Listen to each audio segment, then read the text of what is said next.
Bonjour, je suis Bénédicte Soulet, accompagnante en santé holistique multidimensionnelle et voici mon index ABC.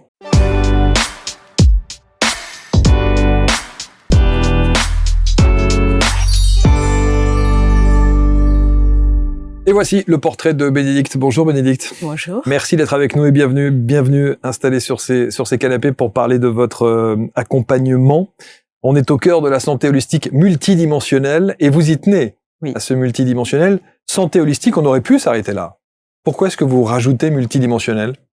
Parce que la santé n'est pas que au niveau du corps, de notre physique et de notre mental. En fait, on fait partie de toute une multitude de dimensions autour de nous, que ce soit le transgénérationnel, nos ancêtres, les multidimensions, les guides qui nous accompagnent. En fait, il y a tellement de dimensions autour de nous qu'on ne peut pas se contenter de parler de la santé qui est vraiment reliée au corps. Alors, vous parlez de la santé, et là, tout le monde va mettre un en disant « Ouh là là là là, holistique, multidimensionnel et santé ». Ça peut effectivement surprendre, mais vous avez, j'ai presque envie de dire, une sorte de légitimité parce que vous avez eu un parcours dans la santé. Ouais.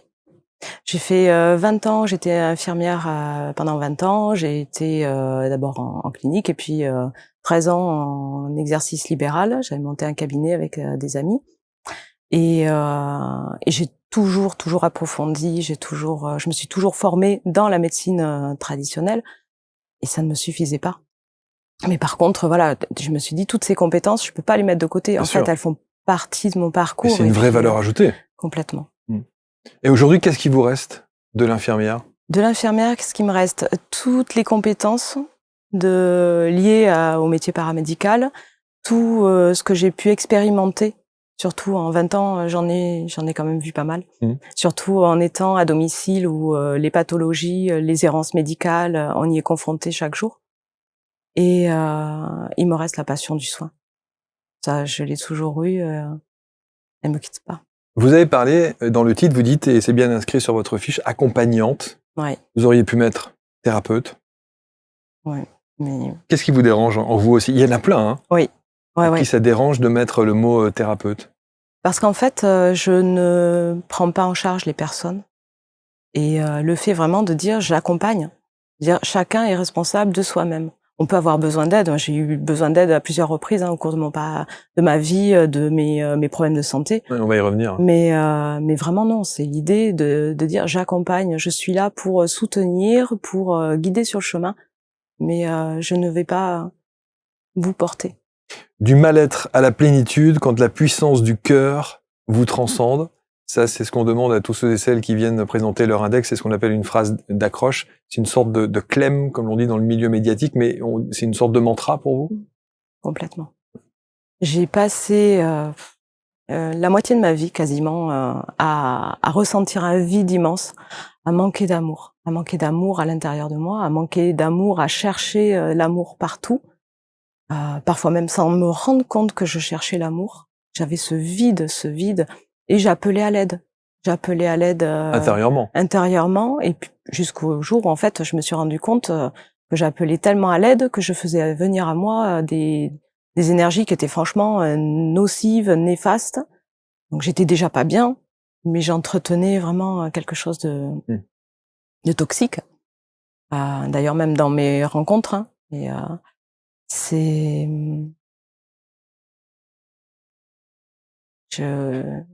le jour où j'ai trouvé enfin la porte d'entrée du cœur. La porte du cœur. Ouais. Là, ça a changé ma vie. Alors, on peut aussi imaginer, et moi je me mets toujours à la place des personnes qui n'ont pas cette ouverture-là, qui n'ont pas cette capacité à ressentir comme ça, et qui vous entendent. Et qui peuvent imaginer que c'est quelque chose de très abstrait. Comment est-ce que vous pourriez expliquer cette ouverture du cœur, cet amour dont vous parlez, qui vous remplit aujourd'hui, qui vous comble, et qui vous donne la possibilité, l'opportunité de le faire rejaillir d'une autre manière au travers de vos soins et de votre accompagnement ? Comment on peut l'expliquer, ça ? L'expliquer, en fait, je dis toujours, c'est très simple. C'est très simple, il suffit de revenir en soi. On a besoin d'être accompagné. Je veux dire, comme j'étais moi, dans l'état où j'étais, Non, on pouvait me parler de lâcher prise, d'amour, oui, mais ça n'avait pas de sens. Par contre, quand on est là, il y a quelqu'un qui vous soutient ou qui vous montre que c'est possible. Moi, je vois quand les gens viennent me voir en soins, ils viennent me voir à moi, en fait. Quels que soient les outils que je peux utiliser ou pas, Ouais. c'est ma parole. C'est l'énergie qui est présente. Et là, il y a finalement pas grand-chose à dire. Donc ça se fait tout seul. Pour arriver à ça, je veux dire, dans les soins, en fait, il se passe quelque chose d'impalpable. C'est vraiment, les gens sont guidés, c'est leur âme qui les amène vers, oui, pour recevoir, pour comprendre, mettre du sens sur ce qu'ils vivent, sur ce qu'on vit. Quand on est dans la souffrance émotionnelle, au fond, quand on est au fond, quand on est, c'est inaudible parfois. Voilà. Et on a besoin de comprendre, on a besoin au moins d'aide et de savoir est-ce qu'il y a vraiment une issue là-bas, parce que quand on voit le tunnel noir, mais comment on s'en sort? Et ben oui, il y a la lumière. Oui, on l'a tous, hein, et vous en êtes l'exemple incarné. Oui, complètement. Alors, on va voir justement le parcours de vie, parce que c'est assez important. Je dis toujours dans l'index, quand vous allez choisir un accompagnant de vie, un coach, un thérapeute, un expert, voilà, un praticien, quel qu'il soit, l'important, et c'est pour ça qu'on a créé l'index, c'est de connaître son énergie, de connaître en tout cas ce que cette personne dégage dans ses propos, dans son discours et dans son parcours de vie. Vous êtes né à l'étranger, au Cameroun. Oui. Vous êtes venu en France à l'âge de 3 ans. Et alors, vous expliquez d'ailleurs dans la préparation de l'émission, vous dites que vous avez vécu, vous vous êtes créé des maladies parce que vous avez tellement somatisé sur le manque d'amour. Alors, on le résume en disant manque d'amour, mais comment est-ce que il était perçu? Comment vous le viviez, ce manque d'amour, à l'époque? J'avais tendance à m'effacer. J'avais tendance à me sentir toujours pas à ma place, à vouloir toujours partir. Toujours partir. Je me revois en classe à regarder par la fenêtre, je voulais partir, ne me sentir jamais bien, ne me sentir jamais aimée.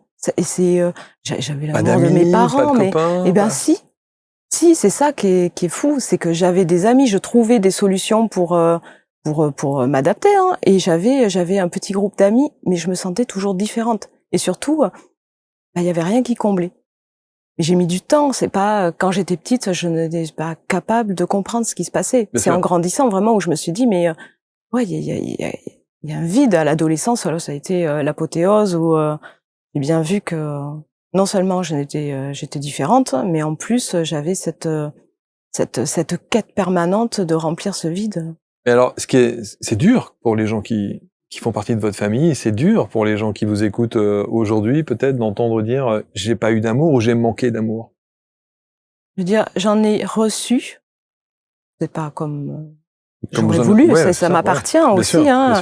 Et puis surtout, autant j'ai passé, oui, je veux dire, jusqu'à l'ouverture du cœur, j'ai vraiment passé la moitié de ma vie à être dans la dualité, à expérimenter, tout est bon, tout est mauvais. Ouais. À être manichéiste et puis ne pas comprendre le sens de la vie.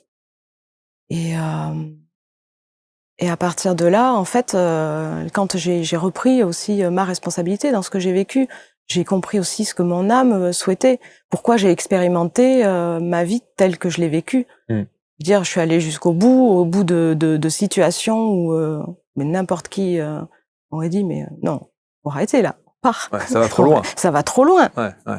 Je veux dire, ce que j'ai vécu avec le père de mes enfants, avec le recul, je me suis dit, mais c'est pas possible. Parce que vous avez subi, toléré.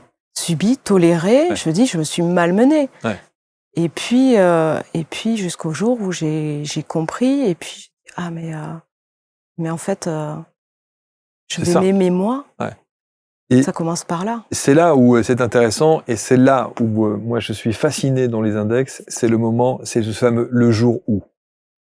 Vous parlez d'une date, notamment de 2015, où vous êtes en voyage en Thaïlande, et vous dites, là je lis, parce que vous vous intéressez, et ouais. Je suppose que vous vous questionnez, ouais. Et pourquoi du comment, pourquoi ce mal-être, pourquoi ce manque d'amour, pourquoi est-ce que ça ne va pas, pourquoi ceci, cela.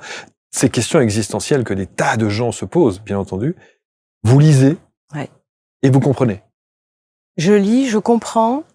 C'est oui, on est en voyage au bout du monde, et puis les problèmes, on les a juste emmenés avec nous. Hein. Oui, c'est ça. Voilà.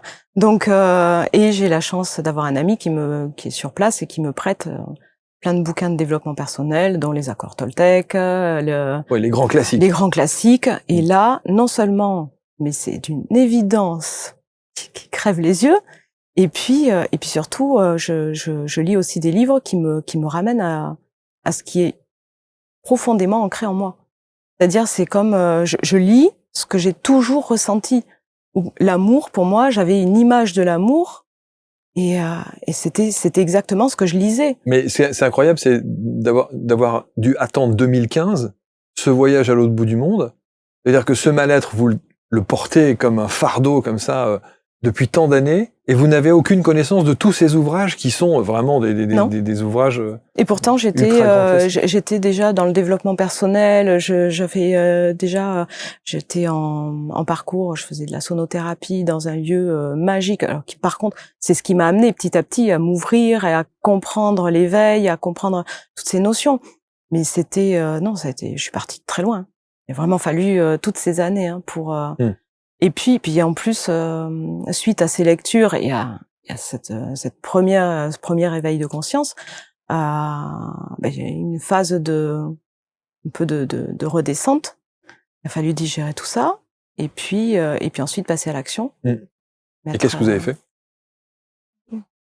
Je me suis séparée. Ah oui, d'accord. Oui, c'était en fait de me dire mais maintenant je m'accepte. Je m'accepte. Je n'ai pas besoin d'attendre ça de quelqu'un. En fait, ça part de là. Je m'autorise. Je m'autorise d'abord à exister. Je me donne cet amour que je recherche et qu'en fait j'ai juste déjà à me l'accorder moi-même. Ça a été, je peux même pas expliquer. Hein. Je sais que j'ai des rêves et des nuits quand même qui partent dans d'autres dimensions. J'ai des activations la nuit, mais là, je me suis réveillée un matin, tout était limpide, clair, et surtout aucune. Ça s'est fait tout simplement. Mais est-ce que ça veut dire que donc vous vous séparez de l'homme qui partage votre vie, qui est aussi le père de vos enfants? Oui. Mais est-ce que ça veut dire que c'était lui le problème? Ah non, il faisait partie du problème. Je veux dire, lui, son chemin de vie, c'était aussi de m'amener à m'éveiller et à me réveiller. Hein, chacun joue son rôle. C'est ça qui est... moi, je suis toujours époustouflée et bluffée de voir que chacun joue son rôle et le joue bien dans ce monde où nous sommes tous en lien. Et chacun, quelles que soient les rencontres, enfin ce matin, pour venir, j'ai fait plein de belles rencontres et c'est magique. Et ça m'amène sur mon chemin à évoluer. Et là, le père de mes enfants, c'était exactement ça. C'était pas dans la douceur, mais en tout cas, voilà, c'est ce parcours de vie que j'avais choisi. Oui, il fallait ça. Je me suis bien rendu compte. J'ai dit, mais il m'a vraiment fallu ça. M'imposer ça, je l'ai fait toute seule. Je veux dire, les choix, je les ai faits. Et puis après, oui, j'étais pas allée jusqu'au bout encore de l'évolution ni de la compréhension. Donc après, je pensais que tout allait être simple. Non, c'était pas encore le cas. Ça veut dire que cet éveil spirituel se décuple à partir de ce moment-là, à partir de cette date, cette période difficile à vivre, hein, j'imagine, qui n'est jamais simple lorsqu'on décide évidemment de changer de vie et de se séparer, notamment de sa famille. Donc l'éveil se décuple parce que vous dites à un moment donné, je parle avec la nature, avec les ancêtres, avec les guides. Donc il a fallu un éveil XXL. Ça c'était déjà avant, mais vraiment c'était vraiment léger. Après la séparation, j'ai eu l'opportunité de faire la formation New Paradigm. Et là, il y a eu un avant et un après. Là, par contre, j'ai vécu une méditation d'ouverture du cœur avec vraiment cette pleine reconnexion et de comprendre aussi en quoi le cœur était important, en quoi c'est lui qui est la clé de tout et qu'il suffit juste de revenir dans le cœur et on peut tout guérir. Si on prend les choses de manière très littérale, très littéraire même, l'ouverture du cœur, c'est évidemment le truc le plus important. C'est une évidence. Oui. C'est plein de bon sens. Oui. Comment le ressentir? Comment mettre en application ça? C'est ça le côté abstrait qu'on aimerait comprendre. Ce que je perçois, parce que moi c'est vraiment, je je vois plein d'images, j'ai reçu beaucoup d'enseignements. Et c'était, au départ, c'était vraiment le cœur, c'est la clé. Comment y arriver? Parce que moi, j'ai dit d'accord, c'est la clé, je comprends, je viens de vivre quelque chose de magnifique. Et en fait, chacun, on a tous cette serrure, hein. On a tous une façon d'y entrer. Et ce que je peux voir à travers les soins, c'est qu'on a tous une façon d'y entrer, mais pas le chemin. Le chemin est différent pour chacun. Et puis comment dire? On peut pas y aller directement parce que tout le monde n'est pas prêt. Mais par contre, pour y arriver petit à petit, si on veut, c'est revenir dans l'instant présent. C'est vraiment des choses basiques, hein, qu'on retrouve partout. De bon sens. De bon sens. L'instant présent, revenir en soi, l'ancrage multidimensionnel, pas juste être ancré à la terre, c'est vraiment quelque chose qui nous expanse et qui naturellement, du coup, nous fait nous ouvrir, Et être ça, bien. c'est pas des phases de méditation? Alors personnellement, je fais peu de méditation. Ok. Des méditations guidées, oui, mais méditation, non. J'ai plus l'approche de d'être ce qu'on fait, ce qu'on veut. Parce que la méditation, ça nécessite du temps, ça nécessite de bloquer des périodes. Et alors c'est aussi propre à ma façon de me comporter. J'aime que les choses soient simples. Et simple, en fait, ça doit être compatible avec ma façon de vivre, avec ce que j'aime faire dans la journée. Et je m'étais rendu compte petit à petit que même quand je cuisine, c'est un état méditatif. Bien sûr. Du moment que je suis pleinement à ce que je fais, Bien sûr. les énergies qu'on dégage quand on est pleinement à ce qu'on fait, mais on rayonne partout. Je veux dire, c'est pas que dans la maison, c'est pas que à l'endroit où on se trouve. Quand on prend sa douche, quand on se balade en forêt, quand on conduit, on peut être dans un état méditatif, oui, bien sûr, bien sûr. Et c'est donc ça que vous mettez en application quotidiennement pour être justement aligné comme vous cherchez à l'être. Alors, essentiellement, oui. Ouais. Oui. Et puis, c'est cette conscience. Après, j'ai dit, tout le monde n'est pas obligé d'avoir cette conscience-là qui voit tout et qui voit les liens partout et qui comprend et qui va même déjà des fois trop loin. Je dis, mais quand je vois des fois ce qui peut se passer à côté de chez soi ou à l'autre bout du monde, les incidences que ça a, que ce soit dans les autres dimensions, hein, ou même sur l'impact plus proche. Cette conscience-là me permet en tout cas d'accéder à des informations. Donc ça, c'est de la médiumnité, c'est de la voyance, c'est quoi, de la clairvoyance, clairaudience? Oui, c'est un peu tout, parce que ça passe par un peu tous les canaux. En tout cas, j'ai plusieurs canaux d'activer, et puis en fait, plus juste en vivant, sans chercher à faire ou à entendre, ça se fait tout seul. Ouais. D'où le côté multidimensionnel que vous revendiquez. Ouais. Donc l'accompagnement tel que vous le préconisez, comment se déroule-t-il? Quelqu'un frappe à votre cabinet. Bonjour, je vais pas bien. Quelque chose ne va pas.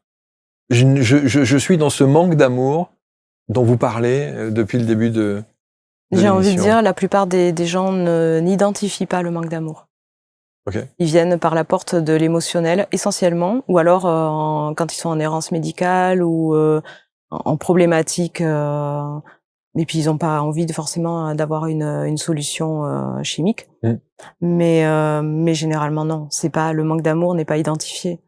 Par contre, moi je le vois. C'est, je veux dire, on met le doigt dessus assez rapidement. Je réalise un bilan physique, émotionnel, spirituel, et puis en fait les messages viennent, les messages qui correspondent à l'état du corps, à l'état de l'enfant intérieur, de tout ce qui n'a pas été mis en lumière, et puis ce qui se joue aussi au niveau de la personne, au sein de sa famille, au sein de ça peut être de sa vie professionnelle, du transgénérationnel aussi. Transgénérationnel. Bien sûr, beaucoup. Oui. Oui. Souvent, là, je vois la plupart des gens disent mais en fait, qu'est-ce que je veux faire de ma vie? Elle est abyssale, cette question. Ouais. Qu'est-ce que je vais faire de ma vie? C'est un jour, je m'étais dit, la première fois que j'en ai vraiment pris conscience, j'ai dit mais je ne saurais pas faire autre chose que du soin. je m'étais rendu compte à quel point ça pouvait être une chance de savoir. Quelle que soit la façon, je sais que je ne sais que accompagner les gens et faire du soin. Mais vous l'avez déjà fait dans votre première partie de vie avec le statut d'infirmière. Et je le faisais déjà comme ça. Quand les patients me disaient « mais vous n'êtes pas comme vos collègues », et c'était pas négatif pour mes collègues, loin de là, c'était pas ça. C'est juste qu'en fait, j'ai toujours une approche différente. Pour que ce soit un petit soin de pansement, n'importe. Moi, je connaissais la vie des gens en 5 minutes. On avait déjà parlé d'absolument tout. Et j'ai mis du temps à comprendre qu'en fait, j'avais toujours travaillé de cette façon, ce qui me prenait du temps, parce que ah oui, parce que vous passiez du temps avec les patients. Du temps, bah oui. Et c'était pas, c'est pas compatible. Ah oui. Donc ça m'a épuisée. J'ai jamais fait de burn-out, mais effectivement, j'aurais pu. J'avais déjà mon autre vie, en tout cas ma vie générale, qui était déjà épuisée. Ouais, compliquée. Conflictuelle avec la famille et le reste. Donc vraiment, mais cette approche, en fait, je l'ai toujours eue. Et cette façon de réaliser les soins, je faisais déjà du magnétisme quand j'étais infirmière. Je veux dire, ma grand-mère soignait les yeux. Mon autre grand-mère allait voir un rebouteux quand elle avait un problème. On a toujours baigné là-dedans. Ma mère me montrait comment elle séchait les fruits, les légumes. Enfin, chez nous, par contre, ça, c'était naturel et on en parlait ouvertement. Donc, c'est cette approche-là que j'ai développée. C'est vraiment parce que je m'étais dit, tiens, je viens de créer ça. Non, je l'ai pas créé. Je l'ai toujours fait. Je l'ai juste développé et amené au fur et à mesure que j'ai exploré les énergies et le potentiel. Et puis récemment, j'ai vécu quelque chose. C'est unique. Enfin, pour moi, c'est vraiment particulier d'avoir, au cours d'une méditation guidée, d'avoir vécu une reconnexion au potentiel illimité. Je dis là. Alors, qu'est-ce que ça veut dire ça? Eh ben, ça veut tout dire et rien dire, parce que on se dit, si on m'en avait parlé avant la méditation, j'aurais dit oui, on a un potentiel, on a un pouvoir illimité. C'est vraiment, je montre les mains, mais c'est à l'intérieur. Dans cette méditation, je ne me souviens de rien d'autre que je suis revenue avec je peux tout réaliser. Nous sommes tous des êtres divins. Ça, c'était déjà complètement allumé en moi. Nous sommes des âmes incarnées dans des corps humains. Nous avons un potentiel illimité. Et ce potentiel illimité, mais en fait, on se limite soi-même parce que ça fait peur. Parce qu'on est conditionné. On est conditionné, par déjà. Nos peurs, par notre éducation. Par notre éducation, parce que nous vivons pas dans une société qui nous amène à prendre nos responsabilités et puis à assumer qu'on puisse effectivement tout faire. Je veux dire, le pouvoir de l'intention. L'intention, l'énergie suit la pensée. Rien que ça, c'est énorme. Toutes ces choses-là, évidemment, toutes ces grandes théories, vous les avez mises en pratique? Oui. Et vous avez des exemples concrets de choses où vous avez projeté ce fameux pouvoir de l'intention qui se matérialise à un moment donné dans quelque chose de concret que vous souhaitiez? À chaque fois, vous... Ben, en fait, j'ai envie de dire, je suis là. C'est tout est comme ça. À partir du moment où on s'y connecte, on se dit, mais effectivement, il faut être connecté à soi, hein, c'est vraiment ça l'idée. Mais j'ai réalisé un atelier il y a peut-être 2 mois, oui, c'était à peu près il y a 2 mois de ça, avec des femmes merveilleuses et qui n'étaient pas toutes ouvertes à l'énergétique. Et même une qui vraiment disait, mais moi je crois pas trop, je regarde quand même, mais ça me parle pas. D'abord, elle a adoré toute la journée. Et puis, on parlait que d'énergie, hein. Et puis, surtout, elle nous a confié tout ce qu'elle voyait dans sa vie, qui, à partir du moment où elle regardait, tout s'aligne.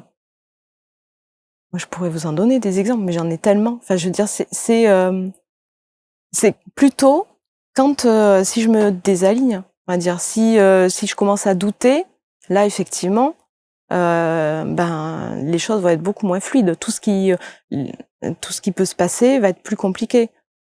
Alors qu'en fait, le reste du temps, j'ai une idée et c'est en action. Dans la série des idées, vous allez voir que Bénédicte on a beaucoup.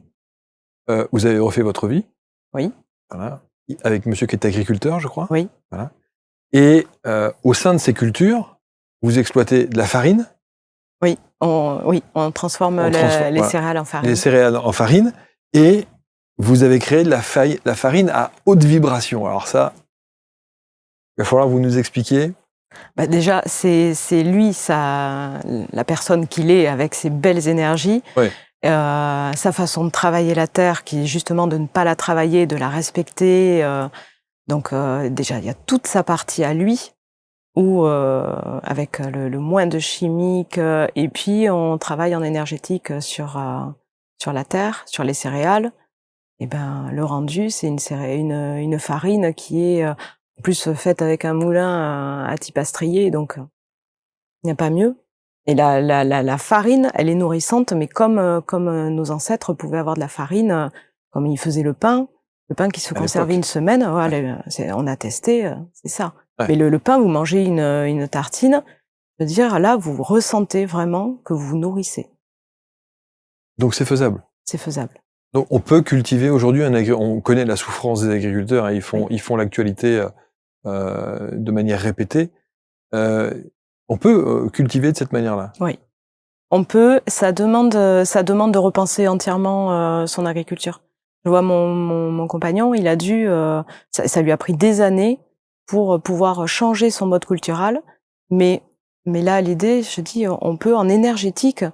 Après, en énergétique, en homéopathie énergétique. Enfin, j'utilise pas mal d'outils, mais mine de rien, c'est toujours quand même l'intention. Et avec ça, on peut tout faire. J'ai retrouvé par rapport aux mémoires de Lémurie, ils chantaient pour harmoniser les céréales, pour leur apporter ce dont elles avaient besoin. Moi je chante pas dans les champs, mais par contre demander ce dont les céréales ont besoin, ce dont la terre a besoin, et puis de permettre l'harmonie pour que tout le monde soit nourri. Notre alimentation, c'est notre santé. C'est la base. Hein. Vous dites, et on le voit dans votre fiche, les mots évidemment c'est cœur, âme, corps, bien entendu, cet alignement dont on parle, la médiumnité parce que effectivement vous canalisez les choses, et vous mettez guérisseuse. Et notamment guérisseuse ayant vécu déjà en Lémurie. C'est ce que vous venez d'évoquer. Alors là, il faut une explication de texte parce que inévitablement, on va avoir droit à quelques réflexions là aussi de gens qui vont nous dire qu'est-ce que c'est ça, Lémurie? Lémurie, Atlante, ça s'est passé il y a des milliers d'années, 15 000, 17, même dans le parcours que j'ai fait parallèlement au magnétisme, à la santé. Je suis dans le parcours de grande prêtresse, et en fait, c'est retrouver ses mémoires. Notre âme, elle n'est pas née d'hier, hein, elle a quand même plusieurs milliers d'années, et de retrouver toutes ces mémoires, d'activer, c'est présent dans notre ADN. Et on peut réactiver ces mémoires dans notre ADN pour utiliser. Donc si c'est présent dans notre ADN, c'est comment dirais-je, c'est palpable, c'est scientifiquement prouvé pour le coup, si c'est dans notre ADN. Il me semble que dans l'épigénétique, ils arrivent à prouver qu'une émotion change notre ADN. Oui, mais le rapport avec tout est dans l'ADN. Parce qu'en fait, comme on a vécu à ce moment-là, notre âme est empreinte, notre âme vient déposer tout ça dans notre ADN. C'est présent. Quand j'ai fait des méditations où j'ai reconnecté sur des instants de vie à cette période, après j'ai envie de dire, c'est pas très important de voir, mais c'est surtout à l'intérieur comment ça résonne. Comment ça résonne, bien sûr. Est-ce que ça vibre chez vous ou pas? Ben oui, bien sûr. Chez moi, ça vibre complètement. Et surtout ce qu'on peut faire aujourd'hui, parce que sinon ça aurait pas de sens. Et donc à cette époque, vous étiez guérisseuse? Oui. Ça c'était, j'ai dit, mais en fait j'ai toujours été. Vous avez toujours été guérisseuse. Dans l'accompagnement, dans le soin, dans la. Toujours. Même si j'ai vécu aussi des vies où j'étais aussi très malheureuse. J'ai fait des reconnexions de vie où j'ai eu le même parcours de vie. C'était c'est le karma, hein, quand on décide de revivre encore la même chose. Mais par contre, j'ai préféré me reconnecter à ça, de voir. J'avais toujours été guérisseuse. Je m'étais vue sur le bûcher aussi, hein, bonne sorcière. Mais c'était le ressentir et puis me dire, mais effectivement, non, je ne me trompe pas de voix. J'ai toujours été, ça confirme. C'est quelque part, c'est un soulagement. Même en ayant cette foi et cette confiance, ben ouais, je reste humaine, hein, j'ai besoin quand même, moi aussi, de vérifier. Quand je fais des activations ou des choses à quelqu'un, je vois ce qui se passe. J'ai besoin que la personne, elle s'en rende compte à un moment donné, parce que c'est important pour elle, pour avancer. Et c'est d'où le tout en conscience. Oui, oui, parce qu'on peut faire n'importe quel soin, n'importe qui, j'ai envie de dire, s'il y a pas de conscience, il se passera rien. Qui sont les gens qui viennent vous voir aujourd'hui? Quelles sont leurs problématiques la plupart du temps? La plupart du temps, ce sont des hommes, des femmes, des adolescentes, essentiellement des problématiques émotionnelles. Beaucoup d'angoisse, il y a des errances médicales, mais c'est vraiment cette espèce de déconnexion de soi, de souffrance morale. Ouais. Qu'elle ne s'explique pas la plupart du temps. Ouais. Et puis, la plupart du temps, en fait, tous ceux qui viennent me voir sont hypersensibles. Beaucoup ne le savent pas. Pour avoir un parcours, moi, d'hypersensible qui me suis ignorée, je suis bien placée pour les reconnaître et beaucoup ne savent pas qu'ils sont hypersensibles. Donc on a quand même le sentiment que vous avez un champ d'action, une palette d'outils qui est quand même assez éclectique, mais le fait que vous ayez qui est dans la matière, c'est-à-dire le côté infirmière, qui est quand même très cartésien, très posé, très structuré, et puis la dimension holistique dont vous parlez, effectivement, cette dimension qui est multidimensionnelle pour le coup, ça fait un combo qui est magnifique. Ouais. En tout cas, c'est le retour que j'en ai. J'avoue que les hommes entrent vraiment par la porte des problèmes physiques. Parce que le côté infirmière les rassure et puis effectivement, je réalise un bilan écrit où comme ça ils voient ce que je produis au fur et à mesure.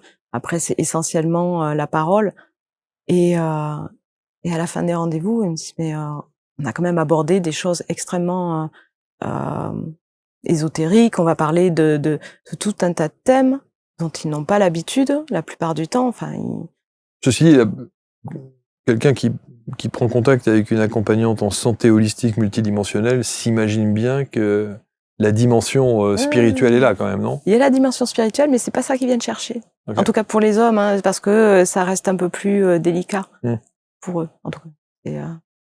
Et puis les hommes, c'est vrai qu'il y a tellement besoin de venir les rassurer, les réconforter dans leur rôle et dans leur...